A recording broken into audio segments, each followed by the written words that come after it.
All right, it says I am live, y'all. I am trying new software. Paige is running just a few moments behind. She had a something explode in her makeup bag, which I'm sure she'll love me sharing that for you all.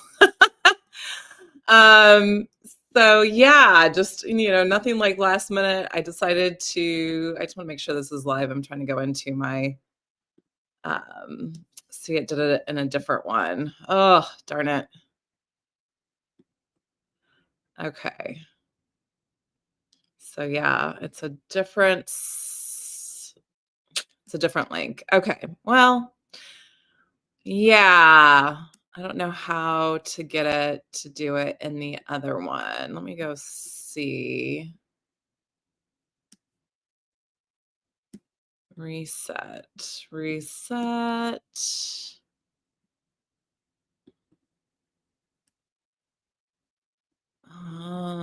Welcome to our live show.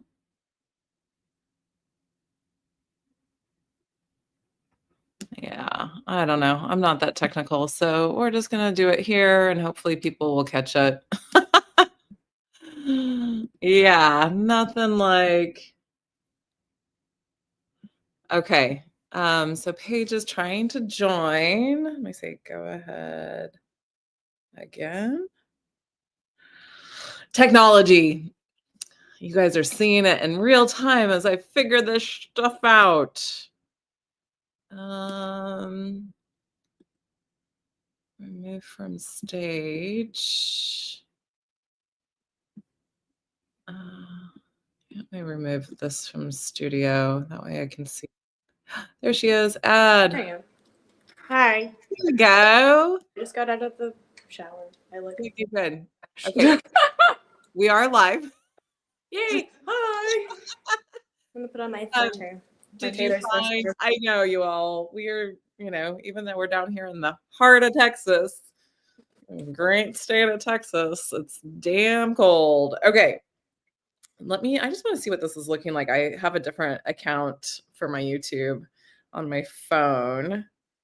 So this, unfortunately, there we go. On my phone. Okay, so there's like just a 2-second delay. That's cool. Yay! Delay. Unfortunately, though, this didn't connect to the previous, to the one I had scheduled on YouTube. So the link I was sharing out with everyone, but hopefully people will figure it out. So anyways, yes, we are down here. It is February 19th and it is cold in Texas. And this is why I moved out of the Midwest.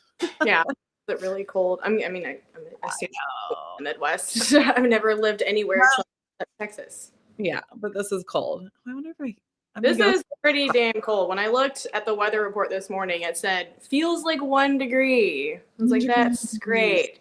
And then I went outside, came back in, and I was like, hell no. And I was like, so in Chicago, where I grew up, just outside of Chicago in Indiana, I mean, we never got off for snow because they were so good at snow, but they would call school off if it was going to be negative something. So we would have days where it was like with the wind chill, negative 75.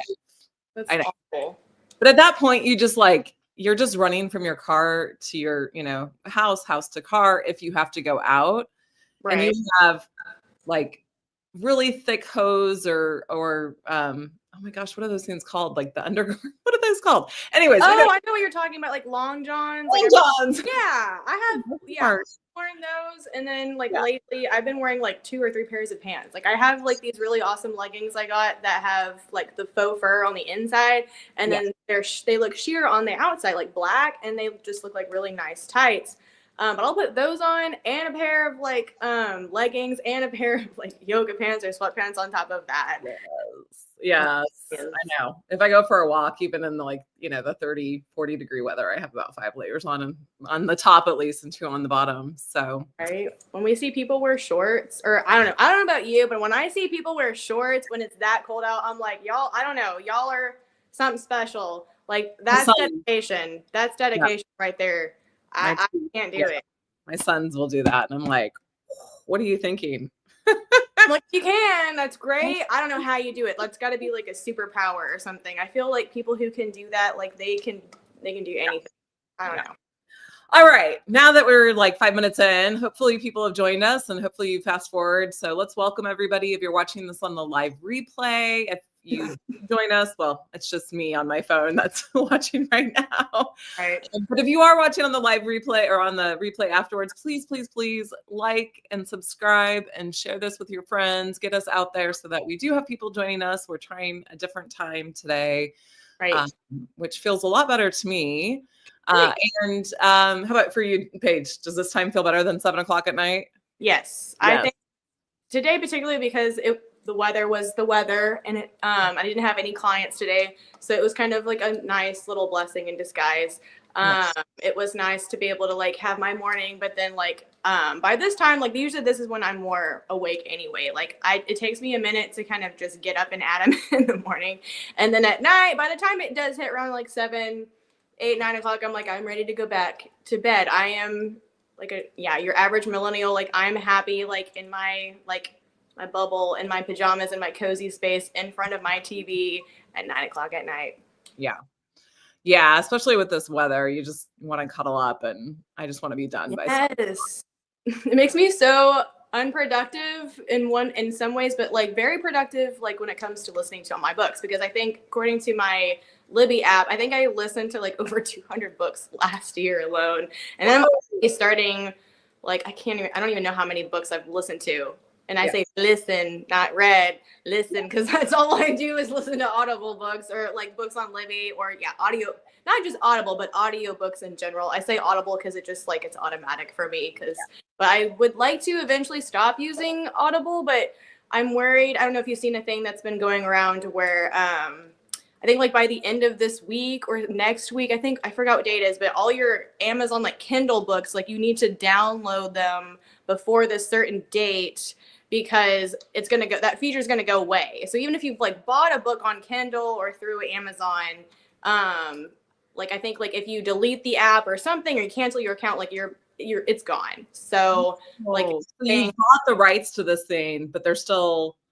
That's Amazon for you. And so I'm like, I have all these Audible books. And so I'm like, I want to cancel my Amazon subscription, but I can't because then I lose all my books. And this collection has been accumulating since its inception. It's like since Amazon, Audible, like whatever has been around. And like, I can't even tell you how many books are on there. I have all my Harry Potter books on there, all my Lord of the Rings, all my like series.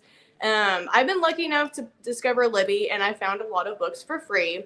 But for people that don't know, Libby is you basically go get a local library card, and then you put it into Libby, and you can read and listen and do a lot of things for free.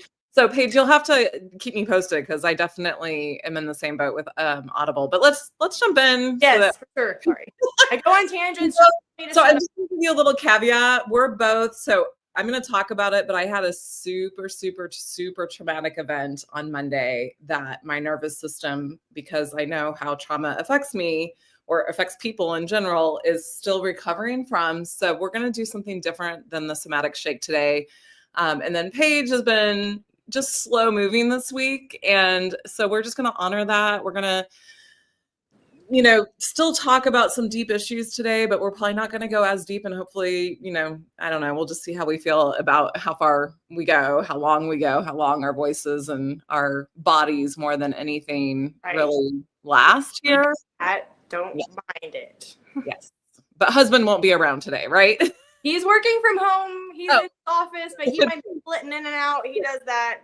Yeah, we got a comment last week about, at least, we say it real here. Like you said, you'd see your cats and your husband potentially. So, and we did. In the cradle and the soup. Yeah.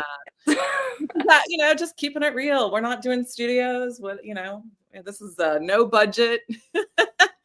So we're just trying to engage people in conversation. So this week, we had episode 3 on our first season of Deconstructing Patriarchy, our foundational season. And it was all about how does patriarchy still show up in this day and age? Which when I made the video, I made the script and all of the goodies, and then filmed it before a certain person took office here in 2025. So as I was editing it last week, I was like, oh my gosh. So the video, if you didn't get to see it yet, basically takes the 10 steps from video 1B that Gerda Lerner, I've packed up all my books because I'm getting ready to be a nomad again. But Gerda Lerner in her book, Creation of Patriarchy, went through these 10 steps of what it took to create the ideology behind patriarchy. And so I took those 10 steps, shared what she said in her book, and then looked for modern examples of what was happening today. So let me just play you one little one, since I want to play with the software anyways and see what happens. Into those 10 steps that she outlined in her book, Creation of Patriarchy, and see what they said back then and what we are seeing in today's day and age. Number 1, control of women's reproductive and sexual capacity. This originally stated that patriarchy's foundation lies not just in the right to control a woman's reproductive organ, but in its supposed right to exercise control over another soul for whatever purpose it deems necessary. Today we can see this in the overturning of Roe versus Wade, easiest example, right? But this is about so much more than abortion rights. It's about not just the right to control the womb and the birth canal, but also about the right or the lack of that right to control their body and their full autonomy. This is the state saying it has more right to decide for the individual than the individuals living that experience have for themselves. Be sure to check out the rest. So, oh, sorry. Let me get this right. Okay. Oh, wow. We're up close. Do we like that? I like it a little further away. You, girlfriend. This is your show. I'm just living in it. You know, just living in it. So, in trying to come up with a format for this show, I decided that at the beginning of the show, well, we're going to do our somatic exercise before we do anything else. We're going to do that, I promise. Number 2, we are going to talk about the most patriarchal, either subtle or overt thing that we individually saw this week. And then, we'll review the episode, and then we want to end on a moment of joy, because joy right now is so freaking vital. So we're today going to talk about what we're doing to escapism. And I actually have a post coming up on YouTube about this, because it's so vital that we know how to put things on a shelf as an adult and say, okay, that's enough. My system needs to digest and have some fun and levity and yada, yada, yada. So for our first theme, then, we're going to jump into our somatic exercise. So I'm going to start creating shorts, or, well, they might not be shorts, but I did film the somatic shake, and I'm going to create a playlist on our channel here so that I will put those in that playlist under somatic tools, or it'll say the word somatic on it. Oh, okay. And so people will start to be able to go to the somatic folder and pull an exercise out when they need it. Right. I figured, this new software that I'm on will let me create shorts from it too, I believe. So yeah, today, since I had this super traumatic event on Monday, I did a lot of somatic shaking, a lot of raging on Monday. And I also then started my cycle, if that's allowed, if I'm allowed to say. It's my channel, I can say it. And I'm all about being transparent. This is why the world needs to be based off of women's bodies, not the 24-hour male body patriarchal clock. And I'm in perimenopause to, boot this off. So this is the first cycle I've had, a real cycle, in like 4 months. So all of that combined, when I was feeling into my own body this morning, I'm like, I do not want to do a somatic shake. So what happens when we have a very traumatic event is you have all of this energy coming in at you. Your adrenal glands go off, and then you're fatigued, because the adrenaline is there to help you fight, flight, freeze, or fawn. Yeah. In order to help you get out of that traumatic event. Mm-hmm. So I spent most of the day yesterday just in and out of bed and really taking care of my body.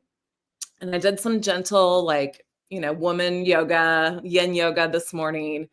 Yang yoga this morning with Yoga with Adrienne, who, if you don't know her, she's freaking amazing. And what I wanted to do today, because both Paige and I are just in this boat of the energy is low. We just came off of the full moon as well, which really impacted us. I always tell people, just think of what the moon does to the tides, and we're somewhere between 50 and 75% water. So the moon's doing something to us too, physically. So today, I just want to teach you how to come back into your body by just giving yourself some really firm squeezes. So you can just start by squeezing your arms. And it's just allowing that parasympathetic nervous system to know that you are here in this present moment. Yeah. Like we pet a cat and it brings us joy, or a pet, or hold a baby and, snuggle that baby up. Like my kids loved being wrapped up like a burrito in their little swaddles. It's because it gives us that somatic experiencing of really just allowing our body. So the other really important area to do this is down here, like on your loins, around your knees, and just lower back, like just really listening into your body and seeing where it needs some physical touch and providing that for yourself. So very simple, very easy. Right. Oh, I don't even know where I'm sore until I start just like pressing on it. And I'm like, God, I'm sore. But I'm also 31 and I'm getting old, where I feel I don't want to hear it. I'm almost 48, sister. And they're like, shut up. I know. So I will tell you, this is totally not on the agenda for today, but side note, taking care of your body in your 30s as a woman, I mean, your whole entire life is so vital. By the way, we do have a second person. So hello, whoever you are, drop a comment, let us know who you are. Nice to see you. We're just doing our little somatic exercise. So doing the face, this can be like, if I didn't have my hair up, I would be really doing my head too. There's lots of little, nerve endings up in your head. But yeah, like I started to really take care of my body, really trying to live my life according to my cycle in my mid-30s. And I swear, I told people by my late 30s, I felt physically, mentally better because I'd learned a lot of these somatic things. I started paying attention to the trauma response. And by my late 30s, I was more flexible. I had bigger range of motion. I was able to sleep better. I was able to breathe better. I was able to get deep breaths better. Like, if you really slow down and listen to your body. So that's the next thing we're going to do, if you're comfortable with it, Paige. And you can ask me the same questions. But just sitting back, like really sitting into your sit bones, closing your eyes, just taking a couple deep breaths in. And then just really listening for what your body has to say to you. Like, do you feel tightness? Does that want attention? Or do you feel some spaciousness somewhere? And does that want attention? And is there any words that you want to voice with that? Right now I'm just feeling a bit of tension because my two cats are fighting and I'm trying to pay attention to that and also paying attention to this. I'm so right. Okay. Yes, I woke up the other day and my back was just killing me on my right side, and I don't know why, it just kind of came out of nowhere. And I'm at the age where I don't know if it's because I slept wrong or if it's just I'm like, I don't know what it's doing. I just feel like a broken toy. Yeah. So here's an invitation then. If you can let the cats go and just sit back and close your eyes and just really like bring your awareness down to your lower back and just pretend we're not here. I mean, you can even take yourself off the screen if you want so that you don't. Here, I'll put myself on. Okay. I can still see you, but they can't see you. Okay, cool. Does that feel better? Yeah, that's great. See, I could, awareness, y'all. Like, we got to be aware of each other to help each other out here. So I'm just going to walk Paige through this. You can do it yourself too if you're watching on the replay. But yeah, Paige, just sit back and feel into your lower back where that energy is, and just ask it, like, what is it trying to say to you? And you don't, if you don't want to voice that because it's live and whatnot, you don't have to. But if you have an answer, just give me a thumbs up. I mean, it's probably screaming, use your HotWorks membership, girl. Is that what you're thinking it should say? Or is that actually what it's saying? I mean, don't know. It's just one of those like weird pains where it's just, I don't know, it just needs to get worked out. I don't know how else to really explain it. I just need a massage. Okay, so it's asking you for some attention, for maybe a massage. Yes. Is there, here's another question. Again, just take a moment, take a beat before you answer and just really try to listen. I know this might be different and unusual, but is there anything else that you can do for this part of your body that would feel like it would support you at this moment in time? Just probably resting, but maybe like actually going and like using the sauna and foam rolling and just like kind of taking some time to just like sit with myself and just like do what feels right, and foam rolling in an infrared sauna environment and just like sweating out all the toxins and drinking plenty of water and whatnot. That really does. I don't know. I always feel way better afterwards, and I know my body needs it. Okay. So I'm going to have you do that's good. I like you paying attention to the physical, but I'm going to ask you one more time to tune in and see if there's anything besides the physical. Okay. That your body might need from you right now. And your back, especially. Like, do you need support in your life from somebody or some things, or do you feel unsupported in some way? I do feel like I have a pretty great support system, but at the same time, I don't know, I have like I'm in this moment of time where I don't want to, how do I word this right? Like my ADD or whatever it is, I have like these mind roadblocks that make it to where like, I just don't want to do everything or anything. Like I get information, I'm like, okay, I'm going to view it later. I just, I don't know, being just like at rest and just like listening to like my audiobooks right now is kind of just like all the mental space I have right now, if that makes sense. Absolutely. And so just really listening to that, and that might be the support your lower back needs, right? So there's, and it's a little woo-woo-ish, there's the belief system that our body keeps the score and that our body really does give us not just physical indicators to get our physical attention, but physical indicators to get our soul's attention, to get, maybe more of that metaphysical or spiritual needs. Right. And so a lot of times when we're running on ragged, running, it's because we're not paying attention to the body, not just the physical signs, but also the, spiritual, the psychosomatic signs. Right. So that's just what that exercise is. So, okay, that makes sense. Yeah. So, I feel like I've given you a good example. If you're watching the replay, that's how you would do an exercise like that for yourself, or you could, hire a coach or somebody. Like, I'm not necessarily offering myself at the moment for coaching, but I might open that up at a later time. Oh, that'd be good. But really slowing ourselves down and like, again, like I'm a very kinesthetic person. So I just even putting my hands like right here, it just brings so much awareness, and it's like I can breathe again, So I'm feeling pretty good at the moment. Like I did a lot of this myself this morning. So I think we're going to move on. Okay. Do you want to go first with what you saw? Because I feel like you going first, because we just listened to the step 1, which is about controlling the womb. That was the first ideology that got built into patriarchy when this all started 6,000 years ago, right? And right. When we were talking earlier today, you said you had an example of that. Oh, I mean, getting on Instagram, that's usually, or getting on my phone and then getting on Instagram is the first thing I do when I get wake up in the morning. I think I saw on Tizzy Tent, that's someone I follow on Instagram. He just reports a lot of just injustice that goes on in this country, especially that's what's been happening since Trump has taken office. Mm-hmm.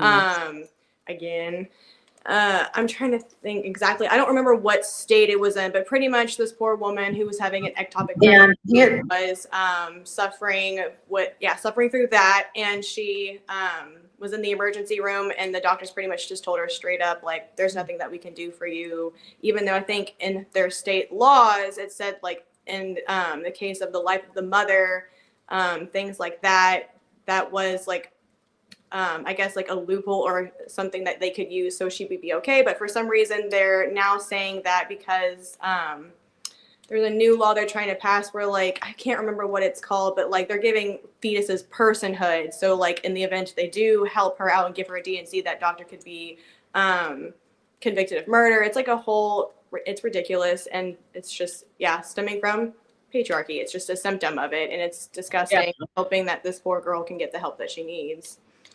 Yeah. So this sparked off. I mean, again, I think this just all plays into bringing the awareness on the, you know, macro, but also the micro level. This is more of a macro level of how patriarchy is still showing up in our world, and how people, you know, I keep mentioning Jordan Peterson in my comments or in my videos, because he attributes the symptoms of patriarchy for men as it not being true, that we're in patriarchy. And it's like, no, the number one step into patriarchy was learning to control the womb. The number two step is controlling the family. So one man, one woman, being able to control the lineage down through the male line is the building block of the state's patriarchal system. So the patriarchal family is the building block of and that's why we're seeing, again, they're trying to strip people away that are of the same gender and that are married, right? And that's why that's such a fight. So it's not just coming from our religion, it's coming from patriarchy, which predates religion, and the religion shift away from the goddess cultures by about 1500 years.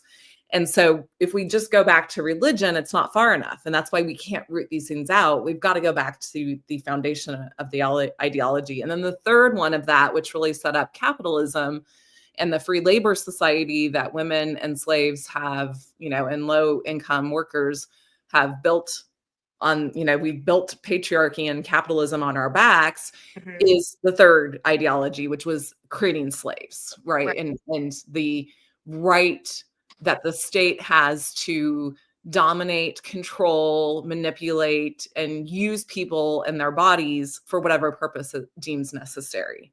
Right. And I think it's really important, you know, to remember, when I talk about patriarchy, I'm not blaming elite or men. That is basically, they are slaves to the system of patriarchy to carry out patriarchy's mission at this point, right? So focusing really on patriarchy as its own personhood, to understand, just like they're trying to do to fetuses, patriarchy is its own personhood. And that's what we need to basically do away with if we want to get out of this system.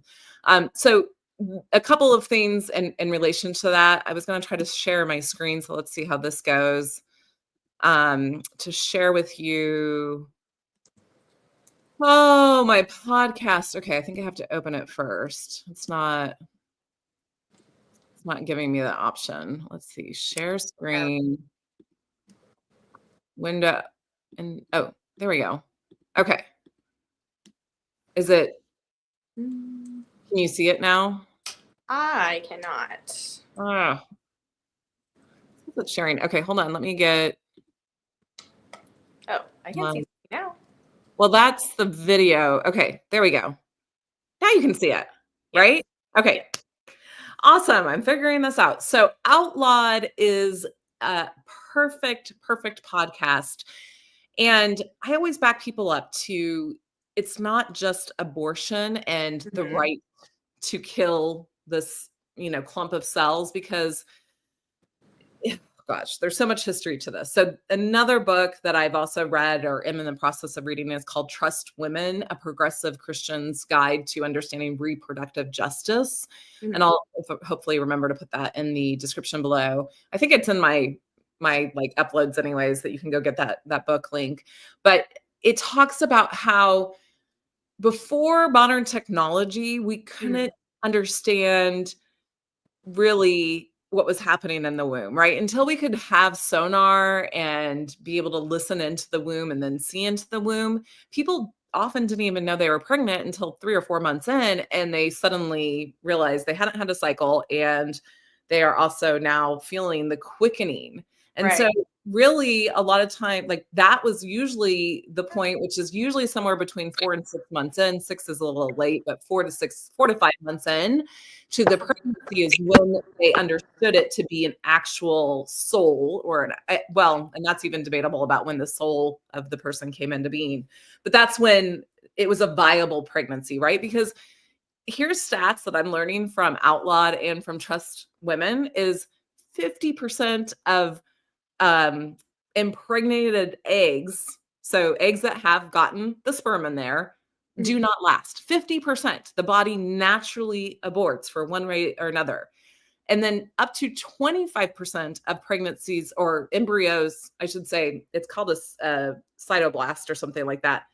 That cell, when it gets itself into the lining of the uterus and starts to develop, 25% of those, so 50% only make it to that point. Out from there, only 75% actually might get to the end stage of a pregnancy, right? Right. So we're talking about a huge amount of nature or God, whatever you want to attribute to, aborting itself. Right. And so I think that's really important to remember. And the reason I bring that up is because Outlawed and Trust Women are mentioning that when a doctor or OBGYN or a midwife learns how to do abortion care, that care includes when the natural when nature takes over and gives an abortion. So women still need care after a miscarriage, after a natural abortion. And I didn't even understand that, right? Like, I mean, I understood that, but I didn't understand that doctors, and this is what I learned in Outlawed, when they walk in or when somebody walks into an ER room and they are saying that they've had a miscarriage, doctors have to do a lot of work to make sure it's a miscarriage because they can't tell. They can't tell if it's a natural miscarriage or if it's a medical induced abortion. And so their lives, their livelihood, their potential to go to jail and huge fines is on the line if a woman comes in and lies to them and tells them that it's a miscarriage and it was a really medical. And so that's where the so much of the gray line is happening. Imagine a woman coming into an ER center having a miscarriage, most likely wanted that baby. Right. And now she's being told ethically she can't have fucking treatment. I'm sorry. It just blows my mind. Yeah. That a woman already suffering one of the greatest losses in her life she will ever go through. And I have had friends and family members that have gone through miscarriages. And it's another gray, not even gray. It's a black zone. Women don't talk about it enough. It's starting to be talked about much more. But there's so much shame for women that can't carry to term. Right. And it shouldn't even be like that. It's honestly partly due to men. Men make up 50% of that genetic makeup, and they are the reasons, a big chunk of the reasons a lot of the time that a miscarriage happens, because they help build the placenta up. They can, if they have any kind of diseases, or if they aren't physically fit, if they just don't take care of themselves, that sperm is not going to be it's not going to be great sperm. It's not going to make, it's not going to help a baby thrive if the husband doesn't even take care of himself, if that makes sense. It's probably going to sound rude or crass, and I'm sorry, but it's, I've seen a lot of documentaries. I've done, looked at research that's saying that this is, this is true. It's partly on them, but then because of patriarchy, they want to blame women and say that it's all our fault when a miscarriage happens. And that's ridiculous when it's partly and mostly their fault. Yeah. I don't know the science behind that, so I can't say one way or another, but that is because it all happens in the woman's body. And again, patriarchy with the first step feels like it has the right to control the body through the womb, which is very subliminal if you think about it. And that's how this all got started, very subliminally, very, subtly, with people thinking, not just men, but because men and women co-created, but they thought they had the right to control another person's organ. Yeah. Right? Exactly. And there's no other more clear definition of infringement, of absurdity, of slavery, of violation than thinking you have the right to not just control another person, but to control their organ for your benefit. That's like coming up to you, Paige, and saying, I demand that you give me a kidney because I'm more important than you are. And you have to give me. That's the same thing, right? It's the same thing. You can't even, even after you're dead, you have to have all this paperwork to be able to donate organs and all sorts of stuff. So if you can have, if there has to be all this, why isn't a woman able to have autonomy over her own freaking body? And for people, especially men, who are well, it's not just your body anymore. F off. Sorry, not sorry. Well, and then my reply to that is if science, if biology, if God didn't mean for women to have that autonomy over their body, then why is it given to us? Why are we the gatekeepers of life and death? Right. And I don't know about you, Paige, but I want to make sure people got this, but let's go back to us. I don't know any woman who would just haphazardly be like, yeah, I've got abortion in my back pocket and I can use it anytime I want. I'm going to go out and no, because here's the thing is we are already so thrown into chaos by our hormones. When your body gets pregnant, it's very like crazy. It's chaotic. It's consuming like no woman. And then to have either that baby to term or to have an abortion, you're throwing your hormones even into more chaos. It's organized chaos based on our evolution, but it's still like very uncomfortable. So what woman in her right mind is going to be like, sign me up for abortion every single time? No, I mean, and then it's like saying that women don't have a conscience of our own. It's a huge insult and it's disgusting. Huge insult. And the more I listen to this too, so God, I should have like reviewed the stats on this, but it's something like 6 out of 10 women that seek abortion care, that seek the help they need for taking care of their bodies, already have children, y'all. Yeah. 6 out of 10, that's 60%. That throws out the argument that abortion is for, again, I don't believe in this term anyways, because I feel like that's patriarchal. A woman who likes to have lots of that, likes to have lots of making love. Let's put it that way. So I don't get the dance with no pants. Yes. the dance between, Right. She's labeled. I mean, men of them, rakes and flounders are, throughout all of patriarchy, and they get a high five. But a woman who sleeps with maybe 2 people and gets pregnant by one is called, you know what?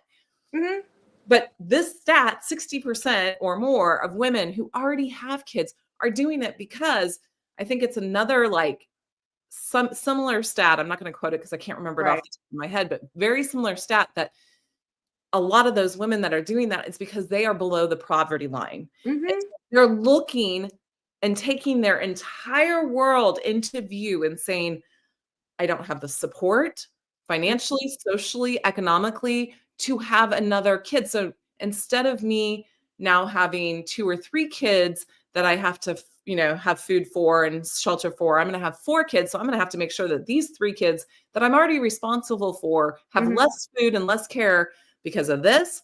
Or maybe they already have a handicap child, somebody that has a higher need than, a healthy, thriving young kid. Or they find out that that kid that is on the way is going to need a lot of care. And that takes away from the child they already have. So you can't make these decisions in an isolated black or white understanding. And when even before I came to all of this, as I was leaving the Christian church and waking up to all this, I said, you know what, I'm actually pro-life and pro-choice because of a lot of the same thing. Like, we can't be pro-life in human life and ignore the rest of humanity and the rest of the world and the balance that we need to have on this planet between all species. Right. In order to continue to live. Otherwise, that's just overpopulation, right? But you can't also have Hippocratic policies where you want people to have more babies, but then you're going to make it harder for people to be able to survive and take away any kind of economic freedom that they could have had by taking away WIC, taking away any kind of social programs that these women might need. Yeah. And it's always men who hate other women are going to be the ones like we're women are never going to win. It doesn't matter what, because to a man who hates women, if you don't have sex, no matter what, you're a prude. If you say I'm a part of the 4B movement or whatever it's called, I can't remember. But you're single, you don't want to, ever get married. You don't want to have children. You don't want to ever be with a man, period. Like you're awful and you're this and you're that. And then if you want to have sex and you want it and you enjoy it, then you're, then you're like either way, you cannot win with these men. So there's no point. And to me, I'm just like, throw the whole man out. Throw the whole man out. If you are with a man who's going to act like that and say stuff like that to like you random women online, random strangers online, anybody who has like that mindset, period, divorce him, break up with him, throw the whole man out. Just saying. Yeah. I mean, everybody has to come to their own decision for what's right with them and what's, financially feasible for them. I mean, but I think taking this back to the work of deconstructing patriarchy, if I can, is I don't know, like, again, I'm not sitting in one of these patriarchal men's feet, but I think I don't even know that they see it as woman hatred as much as they see it as their right place to be in life. And that women should just get in line because that's natural order. And that's what we talked about last week. And we gave tons of examples. If you haven't watched that, go back and watch that. The live, we did almost 2 hours on that one. And the episode 3, because it talks about natural order and how, I mean, my biggest argument for that is if it was so natural, then we wouldn't need all these laws to try to keep women oppressed and suppressed and, not talking and not talking back and just, bowing down to the man. We wouldn't need all of that. So I don't think it's, I think it comes across as hate, but I think it comes across as more, I mean, I think in their own mind, if I could say, I think it's more of like, why aren't they obeying me? Well, I think it goes hand in hand with like men being raised as like, you don't want to be like a girl. Being a girl is something that's like just something that you don't want to be. And so instead of saying like men should be like this, it's always saying don't play with dolls. You don't want to be like a girl. Don't wear pink, whatever it is. And they're just like, I guess it's like society has like trained men to hate women or any kind of women, feminine like qualities. And so that's another reason why men are just like, oh, I just don't want to be like, I don't know. It just doesn't make any sense to me. But I don't know. Your guess is better than mine. Well, there was something else you said that I was like, oh, I could bring in the what I'm doing with this work. And now I've totally lost it. I need to probably keep notes because same. Both are like all over the place, which is great. But now it's going to really kick me in the, because it was a really good point.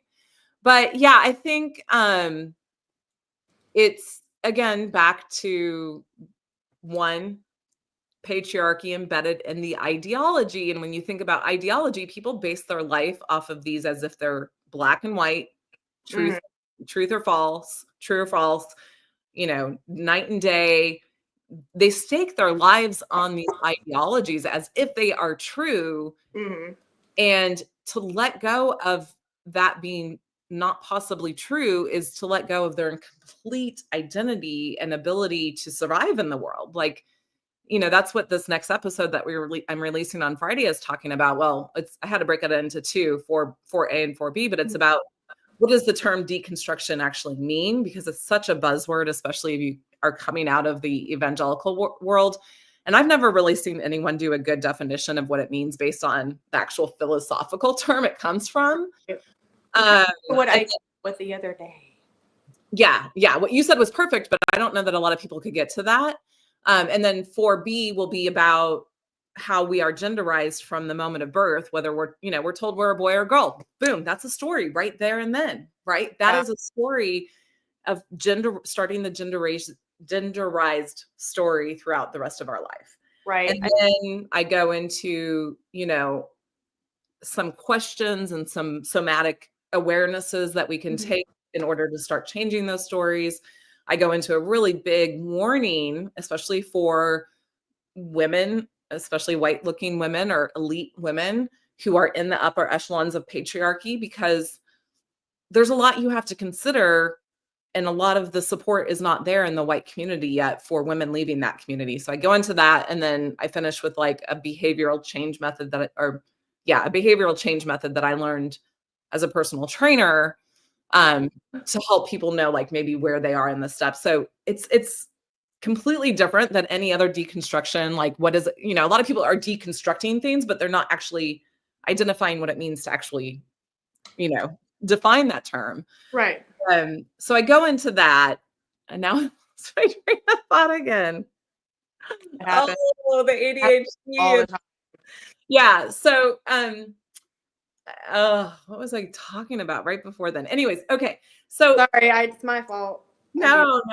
I think I wanted to get, I think what you're talking about right now, I think we could talk about, it came to me. So one of the 2 points that came back to me, abortion, they try, you sort of go into like, it's really it's called they have a prenatal or pronatal approach to life, but they don't, does it get it now? I don't know why it does that. It'd be like that sometimes. Yeah. So that it's not pro-life, it's pronatal, right? Yeah, right. But that's the cultural war issue. And if I strip away and get people back to what is that really saying? It's about the patriarchy of men feeling like they have the right to control somebody through a womb, through an organ, which again is a huge violation of someone's physical embodied soul and self. And it's not, we know it's not like, we're making all these arguments about why it's not about pro-life. It's about, all of life.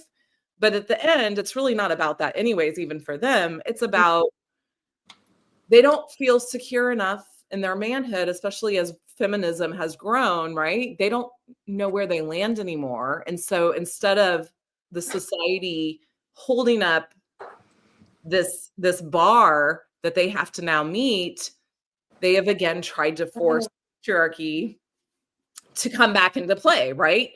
Instead of, because evolution, deconstructing is really evolution. That's all it is like going through the process. And that's really an uncomfortable psychological and physical thing to do. So you're on YouTube Live, babe. Say hi. So instead of like saying, the bar is up here for these men and these women to evolve, they've just reverted back to, I just want to be told what to do. I just want to be a sheep and feel like I'm secure and safe and that I have authority over me. And that's really, what patriarchy has done, not just religion, but patriarchy. They're all about Daddy Trump. They're like, Daddy's home, Daddy's back in the house. And I'm like, ew, like y'all people just need to like read smut instead and like do something else and not focus on this disgusting old man. Like, yeah. But they don't see it like that, right? They're seeing the comfort of what that mythological figure represents for them, because they are not willing to do the work to save themselves. Right. Yes. 100%. They would rather, offload and project all of that onto somebody else and then blame them when the savior doesn't really come through, because we know we have to save ourselves. So that leads us into my traumatic event that I was going to take to TikTok right after it happened. I'm going to check in with myself even as I get ready to share what happened. Oh yeah, for sure. Tell us the story. Relay the tea and let's talk about it. Also, is TikTok back? Is that a thing? TikTok? Well, you know how like you couldn't get it, or like they I never deleted it. Oh yeah, so yeah, they banned it. Some people deleted it. I was one of those people, and then I couldn't get it back, but I did hear that it was back in the App Store, so I just didn't know that. I saw that, but I've already been on, like I was off of it for the few days it was off, and I come and go with TikTok. YouTube and Substack are really my focus because I want to own my own content and my feminine consciousness. I don't want TikTok to own it, and we don't know what's going to happen with TikTok. So my little plug here is, if you are a creator or your favorite creators, make sure you're encouraging them to go to Substack, because they'll own the material and then cross post over here on YouTube, which is what I'm doing. This new software too. So total side tangent. Once I've really figured it all out, I think I can actually go live on both both Substack and YouTube, which is phenomenal, because more people coming on my lives with Substack, but it doesn't have the same functionality as YouTube. So anyways, and I actually am live on Facebook, I think Facebook, LinkedIn, and YouTube right now. So wherever you're joining us from, thank you. Welcome. Love to have you. Okay. So I took off to go to the grocery store Monday afternoon, driving down one of our, even our side streets here in Texas, most of them are 3 lanes on each direction. And actually this was a 2-laner, right? So 2-laners, I look up in my rearview mirror and there's a, pickup truck that's like so many feet behind me that's swerving over here. So I honk at him. For those of you that don't know, I was an Uber and Lyft driver for 8.5 years. So I'm very proactive on my safety on the road. And I let people know when they're not doing something safe. And he keeps on like tailing other people up ahead. We get to one of the other major cross streets at a stoplight. The car in front of me that would have kept me out of his view is like trying to get over. So I let him get over. I come up. This pickup truck is like right here, comes right up next to me. And, you know, my first reaction is the finger. Because I know it's so mature. I know that's my one thing that I need to work on. I'm totally admitting it. But I just looked at him and he's gesturing at me. And my body immediately knew what he was gesturing, but my mind didn't quite get it. Mm-hmm. And I think as I was processing it with my therapist last night, I think I was checking, I kept turning to check for my safety. Yeah. Because I kind of beat myself up for like keeping engaging with this guy, but I think my body was like, you need to make sure you're safe.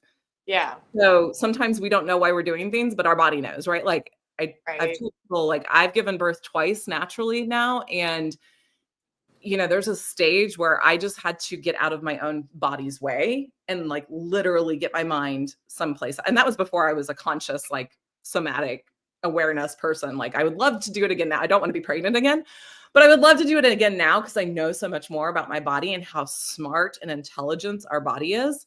So that was my body's reaction of trying to keep me safe. So after about 2 or 3 times of looking over at him, I realized he was making an innuendo, like a very lewd and crude gesture, which I don't know that I should do on here. Yeah. The mouth was involved, the hand gesture was involved.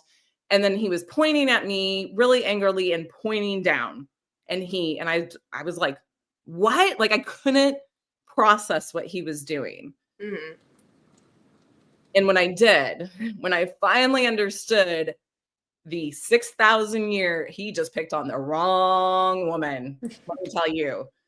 I mean, deconstructing patriarchy is my business. That gesture says everything between women like him and me, right? Like a awake woman knows what's going on and a man who wants to continue the patriarchy. Mm-hmm. So I put my car in park. I got out and went to take a picture of his license plate. I stood right in front of him, like, well, kind of just off to the side. Like in the, like at a stoplight? Or? A stoplight. I just got out of my car, went over, couldn't get my phone to open. And that's when I realized how bad I was shaking. But I was like, damn it, I'm taking. And then here's the kicker. I look up and I see a young, couldn't have been more than a preschool aged boy sitting in a car seat in the back seat of his pickup truck.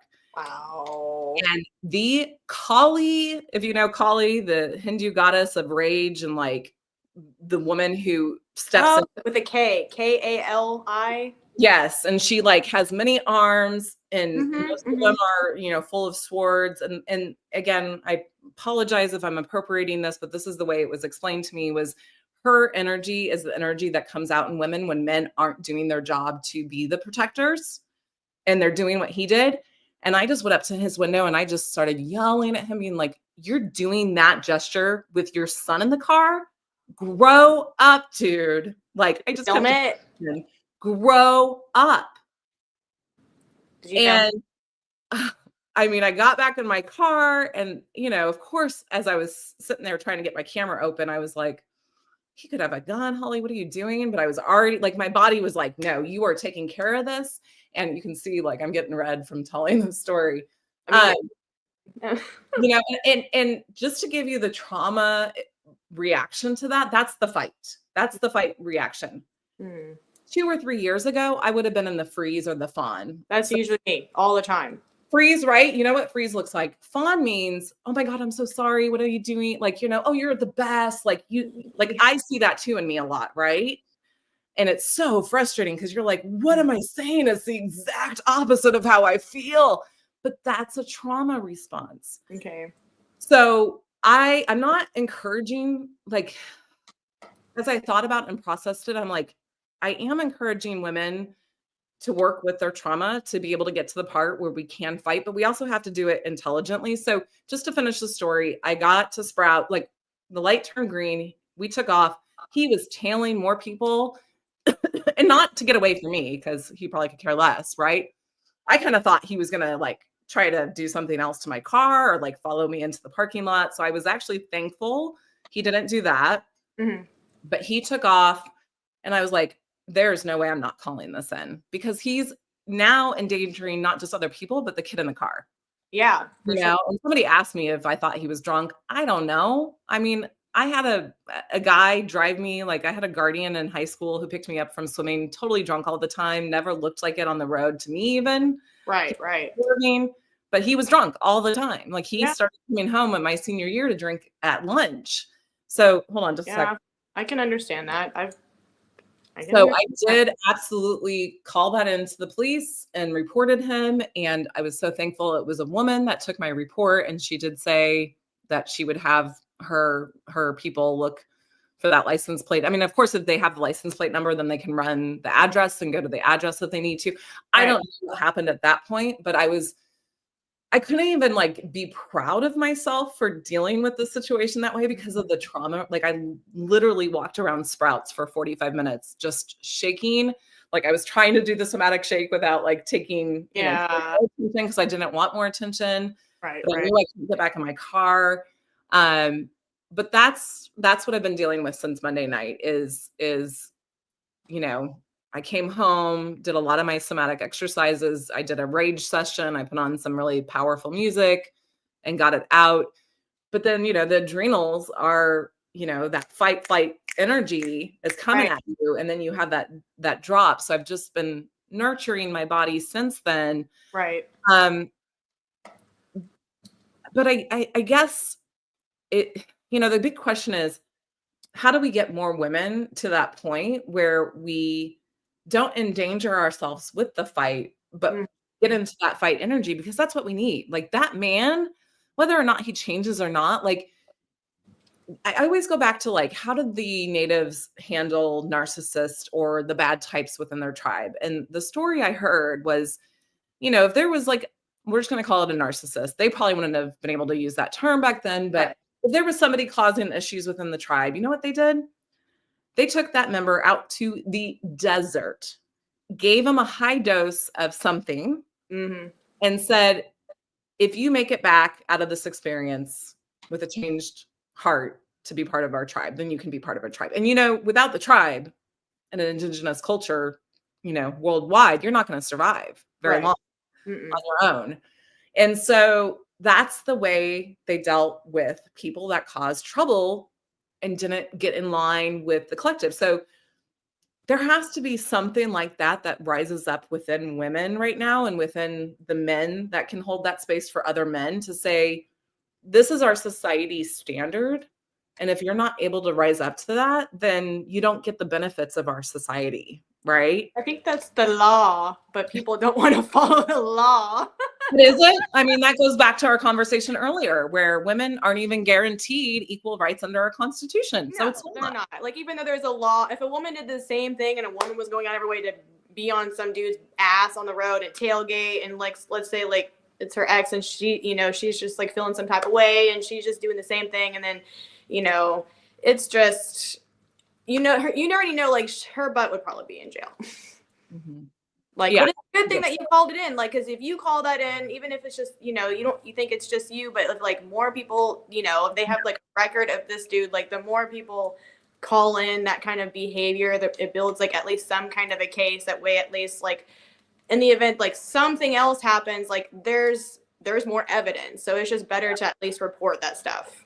Right. And that's just the surface level, right? But I'm talking like societal. Like if we want to get out of patriarchy, like that's the big arching goal is like we have to build into our constitution or our societal structure somehow a standard. Oh, yeah, for sure. For these men to evolve and for, anyways, that's going off topic. Right. Just holding them accountable too. But I think also just like us doing this and then us like having a sense of like community or forming a community of like other women where we can actually like build confidence within other women so they can stand up for themselves, and building like just a really great network of like women who don't hate other women, women who lift other women up, even men who want to be allies and like be part of the whole collective as well. Like that is the most powerful thing that we can do, I think. The bonobos, right? The bonobos. Bonobos. The bonobos. That's what they did. That's what we talked about last week, is that they really had that collective of sisterhood that kept the male ego, bonobos in check.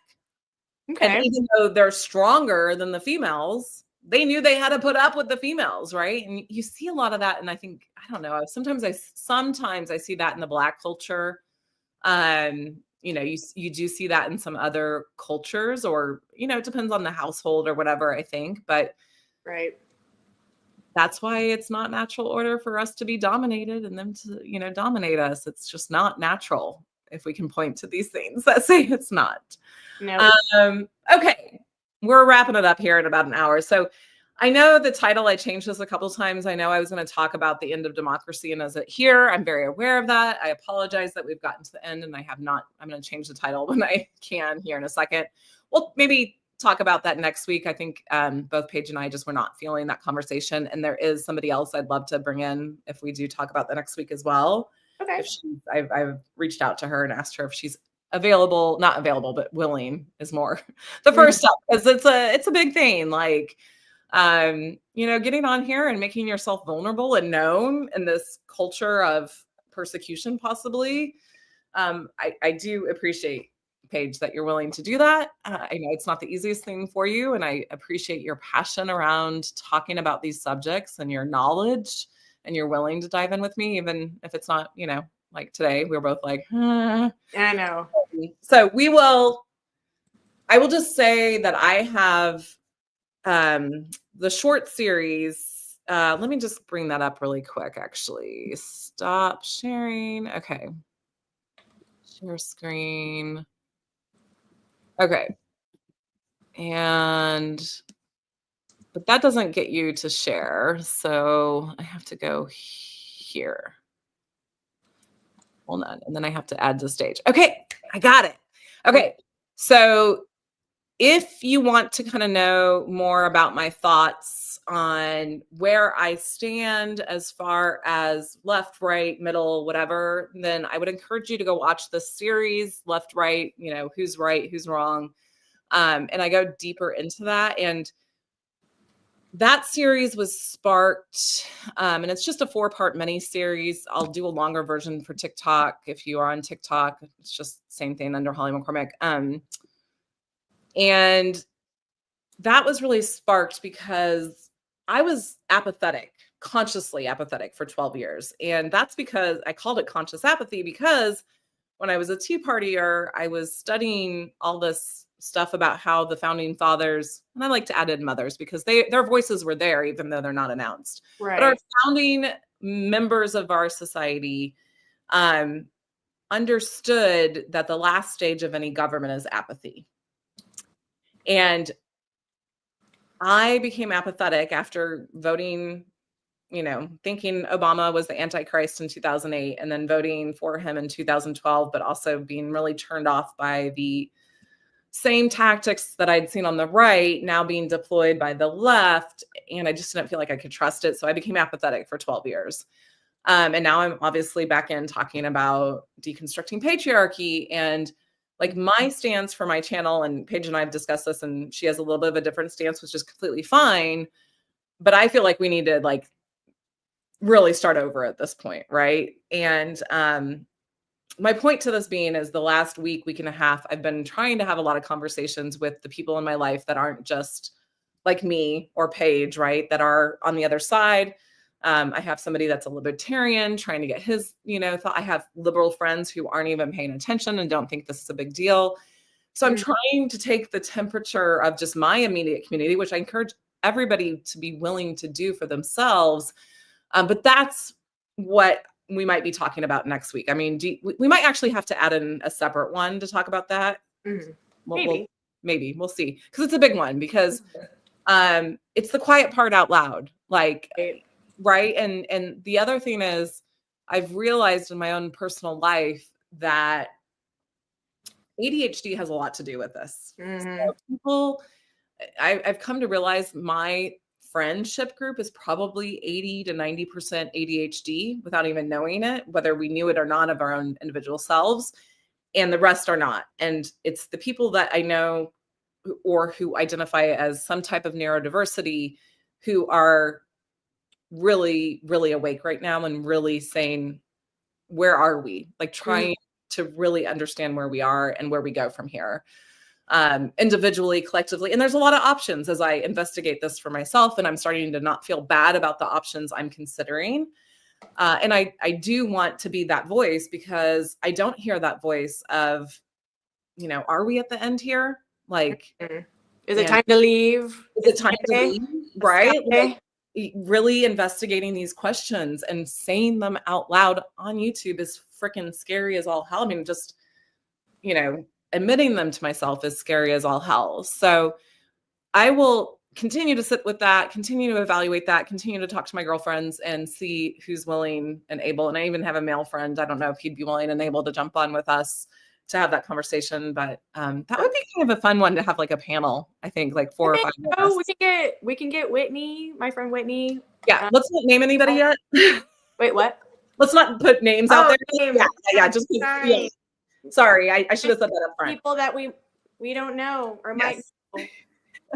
But I'm thinking of a couple other people, and I think that would be a fun one to have a panel. So let's think about that and just create room for people to voice what they're feeling and thinking if they want to out loud on YouTube. Yeah, if you want, you can just like go back in and just do like a duck sound over what I said and just okay. Well, you didn't say the last name, so that's a good thing. But if she watches this, she's gonna know. So you let me know who she said. Subscribe. Leave out your name. Right. Subscribe. Okay, so here's the fun part. We're gonna wrap it up with, how are you escaping this crazy making chaos right now? Like I asked you, because you said most of yours are Audible. So what are your top 3 from just last month? Okay, so my top 3 books, that's what I've been doing, is escaping into the world of audiobooks and then having like a YouTube, like kind of a fireplace aesthetic in the background. I have just like whole like love that vibe going on. But yes, top favorite, Lights Out. I'm trying to remember the author. I want to say it's Navessa Allen, but I could be totally wrong. Yes. Lights Out by who? I think it's Navessa Allen. Yes, Navessa Allen with an Navessa. Allen, Allen. Yes. Okay, Lights Out. Yes, that book is one of my favorites. The narrator, Jacob Morgan, or one of the narrators. It's a dual point of view, and so he's my favorite. I will listen to anything that he narrates. It doesn't matter so much. Oh, okay, so that's my first favorite. I want to say that came out last year, but I just discovered it this year, so it's my favorite for this year. The second favorite is called Priest. That one. Okay, I was just going to ask you about that one. It's by Sarah Simone. Yes, that's who it is. I'm always really good about. You all, she's amazing. Yeah, I'm always really good about the titles, the authors. I'm like, I have to remember, but yes, that one. And then my other one, it's actually, I think, well, these actually are going to be a series. I think right now they're just a standalone. I always get suckered into a series. I don't know what it is, but the next one that I like is called Whispers of the Deep, and it's a monster smut romance. It's like it's between like a human and a merman. It's really, really good, and it's also like in a series. I think there's 3 books out right now, but 2 audiobooks total. And that one's by Emma Hamm, and those are really, really good. Just because what's her name again, sweetie? Emma Hamm is the narrator of Whispers of the Deep. Okay. And that one is really, really good too. I'm obsessed with all things. Okay. I love it. So, Priest is, some of you might know that are watching the replay. So really the reason I even started my Substack or YouTube was to build an author platform, because I'm writing The Sacred Tryst, which is a reimagining of the Christ and the Christ story, and Jesus and Mary Magdalene, and it originally was going to be an erotica short. And I like erotica that has a lot of like kind of esoteric. If you go to my Substack, I have a poetic and prose, where there's a lot of like much more like spiritual eroticism, if you will. So I talk, in the sacred prostitute voice a lot. If you know about the sacred prostitute, she in the Bible, there's a lot of these temple priestesses and temple prostitutes. They are left over, y'all, from pre-patriarchy times when women would actually be the ones that did all the rabbi shit, right? They were the ones that controlled and not controlled. What am I looking for? They were the ones that did the ceremonies. Led the ceremonies. Yeah, they were the rabbis. They were the teachers. They were the priestesses. Yeah. And, there's even this stranger ritual that is known to have happened where before a woman would go get married, she would go to the temple and have sex with a stranger, right? And there's, yeah.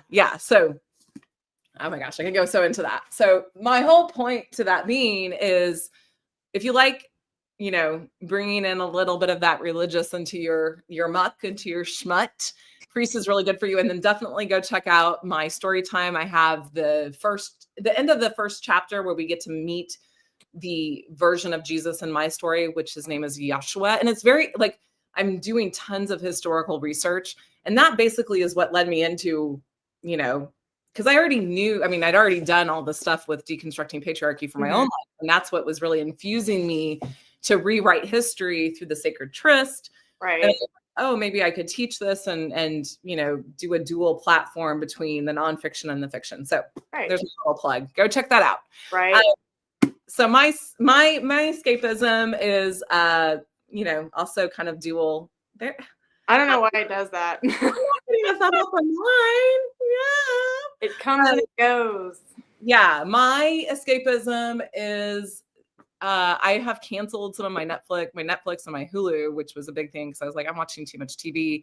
So then Prime was throwing at me The Cutting Edge, which is a movie that came out when I was in high school or like the end of my middle school years in the 90s. And then it threw me Girls Just Want to Have Fun. It was the Sarah Jessica Parker and Ellen, what's her name? Anyways, so that was fun. And then I've gotten, because Paige here is really, she's a big schmutter as well. And I go through my stages. I kind of get tired of the very, formulated, like, werewolf and vampire and whatever series it is. So I like something a little bit more like this, where there's a little bit more historical or something. And more but yeah. Yeah. So if you can't read this is one of the Bridgerton series. This is the first one. I have 4 other books that I bought at half price books when I turned in other books. You can't see them all, but so I have a few other ones I'm going to get into.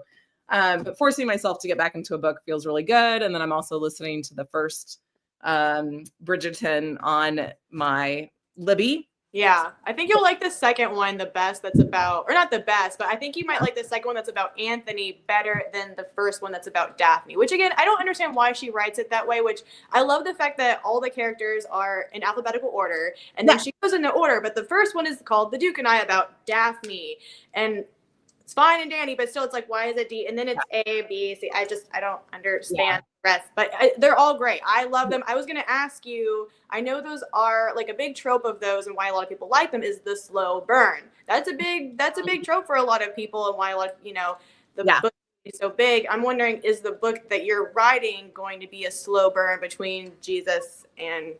That's so funny that you asked, because as I'm reading this and I'm Paige, like I'm sitting on the toilet reading it, I'm reading it, whatever. And I'm on page, I just said that on YouTube.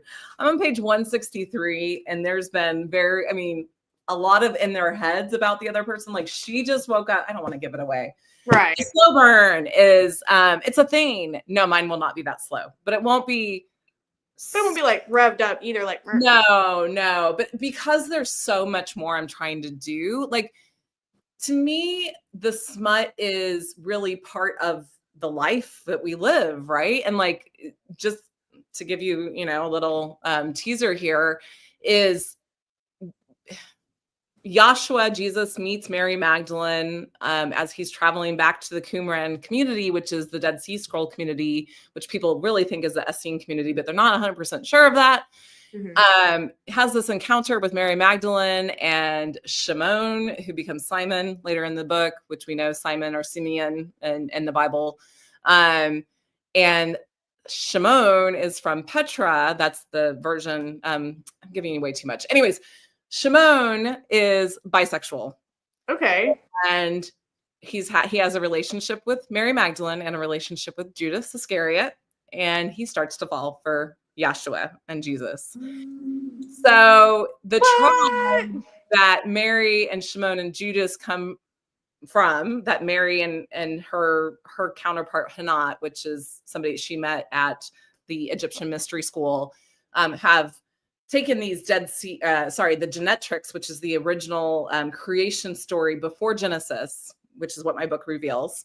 Again, that's my history rewritten, not, that part's fiction, but maybe not. We don't know. And that's what I allude to in the prologue of this book. Okay, I could talk about this forever. So Hanat and Mary Magdalene take the Genetrix, which was given to them by the Jewish women originally to safeguard to their grandmothers. I'm sorry, I'm going all over. And they come out of their Egyptian mystery schools, start this community out in the Dead Sea area. And it is this conglomerate of, you start to see where Jesus might have gotten some of his ideas from that we see in the Bible, but you see it from the lens of a female telling it and what she really meant, which, you can start to play with oh, I could see how Jesus meant that, right? And to give you a little bit more historical context, and then I'll stop.